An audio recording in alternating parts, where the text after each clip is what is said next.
This is what no one will tell you about getting lean and jacked. Everyone tells you that you're going to become more attractive, you're going to get more respect, and your perceived value goes up. And a lot of you guys are making your way there right now, but no one tells you how difficult it is to actually get there for the first time. There is no denying that getting jacked and lean is difficult, especially if you've been fat for a majority of your life. However, what most people won't tell you is how much easier it is to actually stay lean. Once you see yourself around 10% body fat and how much better your life gets, the compliments you get from people, how differently people treat you, that's all positive validation that you're not going to want to live life without once you experience it. Life will feel so much different that the last thing you'll ever want to do is fall back into old habits and see yourself fat again. You won't allow yourself to get back to 15, 20, or even 25% body fat, to fall back in the comfort that you worked so hard to escape for so long. When you first go through the process of getting lean, the sacrifices that you have to make, the habits that you have to change, and the identity shift that you need to create, you'll realize that the version of you that's lean with abs transform more mentally than physically. But like I said, it's hard to get there for the first time, but it's probably half as much effort to actually maintain it. You're going to be able to eat more and progress faster in the gym, but also experiencing all the benefits of living life with a lean physique. You'll get to experience life in a different way that most people never will, because they do not have the willpower and discipline to achieve the goals that you have. Most people talk and think about it all the time, but never fully commit to taking the actions to get there. So when people do see someone who did commit to that lifestyle, you'll be someone that they want to be like, and you'll inspire them. Who does not want to be viewed as a leader, to demand respect without even saying a word? Yes, of course, living life being jacked and lean is like nothing else, but the first time you get there, it's fucking difficult, man. You're gonna be hungry, you're gonna have to say no to eating out all the time, you're gonna have to go to the gym when you feel like the least, your energy is gonna be low, and it's gonna feel like the process is never gonna end. Most people really do underestimate how long it takes to actually get lean for the first time, especially if you've been fat for a majority of your life. Because if you have been at a higher body fat percentage for most of your life, that is your body's set point, your homeostasis. And when you're trying to force your body to become further and further away from homeostasis,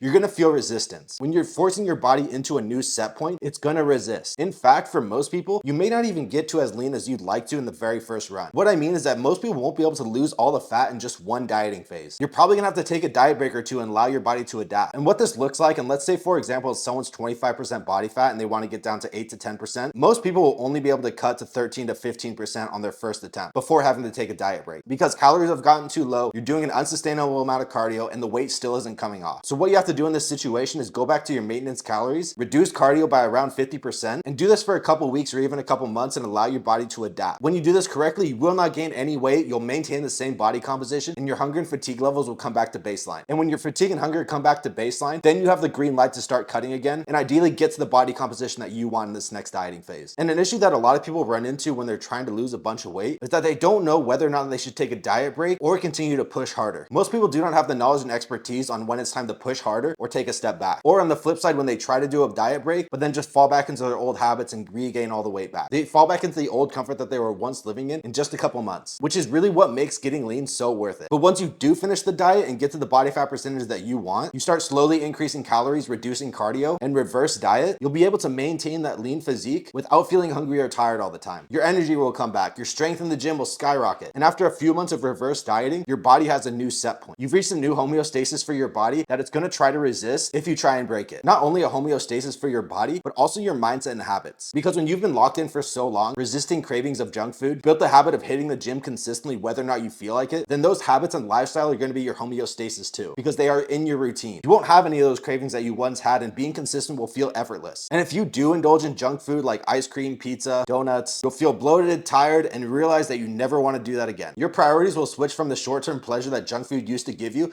to how you look and feel throughout the day. For most of you now, you're so used to eating junk food all the time that you don't even realize how bad you actually feel. But I can guarantee you that if you cut out the junk food for even just a couple weeks and started to prioritize clean eating and experience how much better you actually feel, then went back into your old eating habits, it would be a night and day difference. And you'll realize how much of an impact what you put in your mouth has on how you look and feel. In fact, if you continue to eat clean over a long period of time and experience how much better you actually feel, your body will actually crave clean food more than anything. Your body will practically thank you by improving your composition and making you feel more productive and alert throughout the day. And it will be so easy for you to make the right food choices that you should have been making this entire time. Your desires of eating junk food go away the longer and longer you don't give into those cravings. Because whether or not you want to believe it, you have a food addiction, an addiction to eating junk food because of the way it makes you feel when you're doing it. And I know for a fact that after you eat junk food, after you eat food that you know you shouldn't be, that you feel a sense of regret and lethargy after. Imagine being able to eat and afterwards you feel more energized and productive, as opposed to having to rot on the couch for an hour or two while your food digests. Some of you guys wonder why you're not motivated or ambitious to work towards big goals, but it's because of the food that you put into your body. Junk food makes you feel tired, brain fog, lack of motivation. It makes you not want to do jack shit. The food that you put into your mouth is a direct representation of not only how you look, but also how you feel. When you eat clean food, you're more productive, your body composition looks better, and your confidence improves in parallel. And when you reach a lower body fat percentage, that in itself will increase your energy and mood throughout the day. And a lot of you guys think that maintaining a physique that's jacked and lean is something that you have to try to do, that you have to grind every single day in order to maintain it. But the reality is that it's effortless. It becomes who you are because of the habits and mindset that you built along the journey to get there in the first place. Being jacked and lean becomes your new identity. Your self-perception is at a peak when you reach a low body fat percentage, and you wouldn't want to settle for anything else. You wouldn't be okay with getting fat, bloated, or feeling tired throughout the day anymore. That's the old you, and the version of you that's lean and jacked does not want to associate with that previous version of yourself. You don't want to come close to regressing back to the old habits and lifestyle that you used to live when you experience how much better life gets when you get jacked and lean. You don't want to see yourself with no jawline, no abs, man boobs, and a stomach that sticks through your shirt. You don't want to view yourself as someone who isn't disciplined or hardworking or can't keep the promises that they make to themselves. Your new identity becomes someone who is hardworking, who is disciplined, who is able to show up for themselves regardless of how they feel, who is someone who doesn't perceive pain and pleasure the same way as most, which that in itself is going to set you apart from everyone else in all aspects of life. In the long term, your life gets more comfortable when you're jacked and lean. But in the short term, you're seeking out discomfort because you're thinking about the future and the trajectory of your life. The positive validation that you get from yourself and others with whatever clothes you do or don't wear, because your physique becomes the true fashion statement. You won't even have to try to get respected or be someone who is viewed as valuable. You'll first start getting compliments from your family members and people you see consistently at the gym, and people will come up to you consistently and ask you for advice, and that in itself will make you feel more respected. When people want to learn from you just from the way that you look, that is how you know that people around you view you as someone who is knowledgeable, disciplined, and hardworking. Just think about how proud your family will be when they see you go through a drastic transformation, when they've seen you at your worst and now at your best. And the truth is that when you're 10% body fat with a foundation of muscle, you stick out a lot and you get a lot more attention. Now, when some of you hear that, you might think to yourself that you don't want that attention, but I promise that if you worked your ass off to achieve a good physique that you're proud of, you'll welcome all the attention in the world because you know for a fact that you deserve it. Now, let's say you take it a few steps further and want to get completely shredded. I'm talking 7 to 8%. That's when you'll start to get people asking you all the time if you're competing or what you do for a living, if you're a model, you do social media, or if you make money based on the way that you look. You'll honestly be viewed as a different breed because how often do you see someone that is that lean with a foundation of muscle? Probably almost never. Probably see guys like this all the time on social media, so you might think it's more common than it actually is, but the exact reason you do see them all over your explore page is because they are rare. And if you're someone who walks around with a rare physique that looks the complete opposite of everyone else, then that is what's going to make you stand out even more. However, if you push too far and get even more shredded, like I'm talking actually competition ready, then that's where things get unsustainable physically and mentally. Sure, you'll get all the validation and benefits I talked about earlier about being shredded and more, but it's not something that you should maintain for the long term, whereas 10% is. When you're damn near competition lean, you won't feel as good, your cravings will come back in, your strength in the gym will decrease, and over time you'll realize that it's just not worth it to be that lean for a long period of time. It's pretty hard to live a balanced and enjoyable life when you're that lean. And trust me, I know from experience. It's awesome for a little bit, but after a while it starts to catch up to you. Whereas 10%, you'll feel amazing all the time. So I'm not saying you shouldn't at least try to get shredded to the bone at least some point in your life to experience it and see how much differently people treat you even more. But just know that it's not something that you're gonna be able to maintain year round, nor should you. Which is really why I'm preaching getting and maintaining around 10%. Because your entire life upgrades even outside of the gym and it's maintainable. The habits and discipline that you build from getting to 10% for the first time will translate to all other aspects of life. You'll feel unstoppable, your relationships will improve, you'll progress faster in your career, you'll feel unstoppable because your desire to level up with your relationships, your career, or what other avenue that you want to improve on, you'll have the drive and willpower to do it. You get addicted to seeing progress and working hard feels effortless because of it, because you become someone who enjoys working hard. And it all stems back to momentum, because when you start seeing wins in the gym consistently, you're going to want to see wins in every other aspect of your life. The pleasure that you get from working hard will outweigh the short-term pleasure that you used to crave when you were fat. It's almost like a natural and healthy high that you're always going to want to chase. You know that when you commit to habits for a long enough period of time that you'll be able to achieve whatever you want. Your effort compounds and your perception of life will completely change. Whatever you do in life, you are going to want to improve on and be the best that you can. You're going to shatter the limiting beliefs that you used to have with your old identity. Back when you used to tell yourself that you weren't capable of achieving things, but once you achieve a lean physique, all you need to do is just look in the mirror and know that you are someone who is capable because of the work that you put in to achieve the physique that you have right now. And the reality is that anyone can get jacked and lean. Doesn't matter how busy you are, how much money you have, what your genetics are, or how you were raised. Anyone can do it, which makes getting in shape the foundation for every man to reach their full potential. Everything in life gets better when you learn the discipline required in order to get to a lean and jacked physique, because the level and habits and discipline required will translate to all other aspects of life and whatever other big goal that you set for yourself. A lot of you guys don't realize how much potential you're leaving on the table by not improving your physique, and how much your life could actually change in the next 6 months if you locked in. But like I said earlier, getting there in the first place in order to see your life completely change and take the first step in reaching your full potential is by far the hardest part, and you have to fully commit mentally first. Don't look at getting in shape or getting a jacked and lean physique as as a fad because it's something that you will identify with once you get there. It becomes a part of who you are, your lifestyle. Fitness in itself is a long-term game and always is going to need a part in your life, which is achieved by building up the right habits and having that identity shift. And once you do get jacked and lean with that identity shift, you'll never allow yourself to fall back into old habits and regress to your old self because of how much better life gets. But that's all I got for you guys in this video. If you need help with anything or want to speed up the process of you getting a jacked and lean physique, there's a link in the description to reach me. But that's all I got for you guys in this video. Hopefully you enjoyed, and I'll see you in the next one.